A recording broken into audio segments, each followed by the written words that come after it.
when in my era you had an option or a choice, you were either going to be a teacher or a nurse. Those were the careers that were open. And I think I have many mentors or many women that I looked up to in the nursing profession.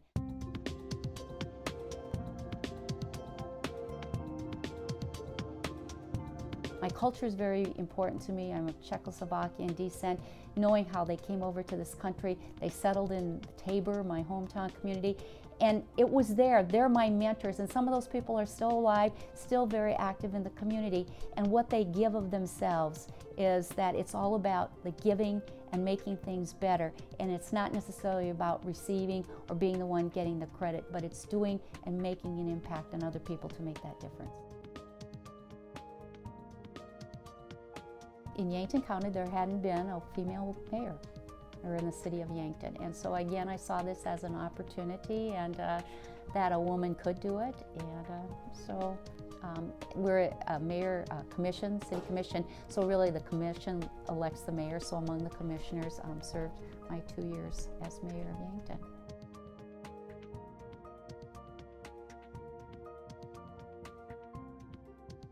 I think about some of those early days, and even when I was a page and peer back in the early 70s, I think of one example, and probably an example that made me want to be an advocate and made me want to go to the legislature. One morning, there were very few women in the legislature in the early 70s, and one morning we came on the floor, and there was a feminine hygiene product hanging from the speaker of this representative female's desk. And you know, that just stopped me in my tracks. And I thought, what in the world is being done here? And someone was trying to make a point. And all that did was, in a way, it made me feel bad, but at the same time it said, you know what, this is not right, and women have a right to be here in Pierre, and women contribute to what's going on in the state of South Dakota.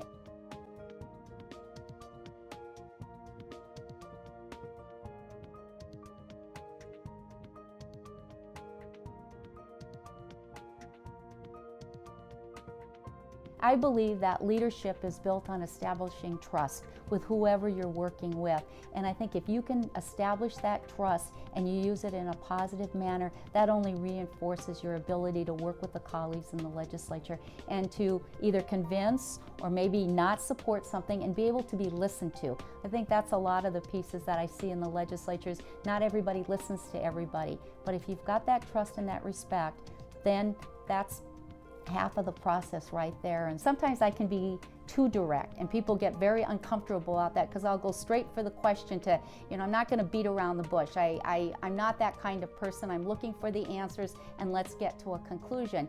And sometimes that can be rather intimidating, and that can also say that I'm coming on too strong, and it's not. But I just feel that why go all around the periphery? What are the things that need to be answered so that we can act on something and make some decisions and get some actions for a better outcome? You have an only child marrying a middle child, and that middle child is just absolutely wonderful. I can fly off the handle, or I can be overzealous or whatever, and he just sits back and takes it all in ease. I'm the hyperactive, he's the slow, methodical, and he's the support system, and does very well.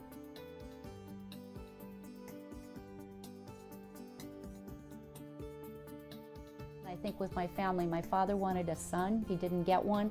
I hunt, I fish, I'm very much an outdoors active person, so I don't do much cooking. I'm not a great baker, and I'm a lousy seamstress, but I can do the outdoor things, and that's what he wanted, and probably that's where our relationship really grew, because we would do all these things together. My mom was working, and we both acknowledged that, and she did a great job. We had our family vacations, but I guess that's where I got my independence, and I wasn't going to be one of those homemakers, or at that era, I'm not going to stay in the house. I can't do any of that, but give me a rifle and I'll shoot a deer or get a pheasant, and I get great pleasure out of that.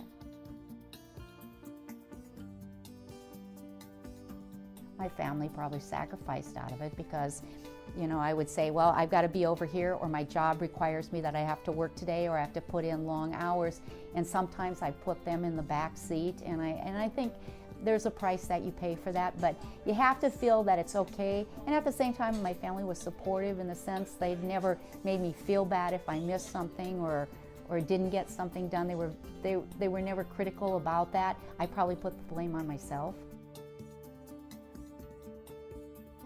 I'm waiting for God to lead me to that next step. You know, I've certainly had a great opportunity in everything that I've done, and I don't know. I'm waiting to listen to see where that call is, if there's more public service that I can be doing, but I don't have my sights set on anything in particular. When I ran for the legislature, I wanted to do that, and I've been able to achieve that, so we'll see what falls into play.